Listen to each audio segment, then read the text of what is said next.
Hello everyone, my name is Jackie Capps and welcome to my Genius Hour research presentation. The question that kicked off my Genius Hour investigations was how can I use Google Slides for curriculum, instruction, and assessment, and how can students use Google Slides to create comprehension projects collaboratively? Why Google? The answer is simple and one word: longevity. I believe Google will stand the test of time.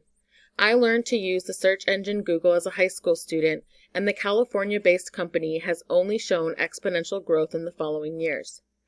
The most valuable skill I learned during my investigations is how to format a slides presentation into an interactive map. The first slide has buttons linked to other slides in the presentation. The value of this format is in its versatility. I can use this presentation to teach from a smartboard, or a student can work through the presentation independently at their own pace. I also learned how to attach an assessment to the presentation. The assessment button is a link to a Google form with questions about content provided in the informational slides. I learned how to optimize the Google form assessments by embedding fun informational videos into the instantaneous feedback for students and building a Google Sheet that organizes and color codes the assessment data as students submit the assessment.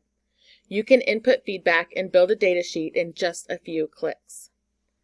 I also learned how to optimize slides by embedding audio, video and video clips, activating captions, and cropping photos to any shape I want. I learned quickly in my investigations that the best way I can optimize Google Slides was to let my presentations communicate with the other Google apps I've been using. By embedding links to docs, forms, and sheets, students can collaborate and I can organize my lessons and resources in one convenient place. During my investigations, I discovered Pecha. This Japanese presentation style is designed to keep the pace. I have modified the traditional format as a demonstration for this presentation.